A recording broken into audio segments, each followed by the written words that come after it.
Toitena luva mbola veloa ary za maniry mba ho velo kokona ho faty izao de zao ny sariko nahita ny tokony atao ny aty tsy matahotra maty rehefa miova me tsara de ampy sy mivavaka foana mandavatona nieritreritra sony lalàna miaraka foana nierikerika kely amy ririnina misy any any ny rahona petsaka mola isavany lanitra tsy maintsy manga fa ny akofa petsaka entony rivotra tsy ho hita tsony de ireo adala sy ireo pikiomy izy reny angetsy lay voatery mifoka asikara mifoka rongony nefa misy olo masina ry le ronya fa tsainy manafaka ny olo marina sy ny temonya toitena lova mbola veloa ary za maniry mba ho velo kokona ho faty izao de zao ny sariko nahita ny tokony atao ny aty tsy matahotra maty rehefa miova me tsara de ampy sy mivavaka foana mandavatona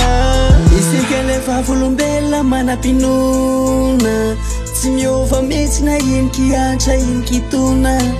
ny tena finoana hoe fa na Jehovah le masiny indrindra mila tona azy ny tena finoana toitena lova mbola veloa ary za maniry mba ho velo kokona ho faty izao de zao ny sariko nahita ny tokony atao ny aty tsy matahotra maty rehefa miova me tsara de ampy sy mivavaka foana mandavatona eritreritra sony lalàna miaraka foana nierikerika kely amy ririnina misy any any ny rahona petsaka mola isavany lanitra tsy maintsy manga fa ny akofa petsaka entony rivotra tsy ho hita tsony to ireo adala sy ireo pikiomy izy reny angetsy lay voatery mifoka asikara mifoka rongony nefa misy olo masina ry le ronya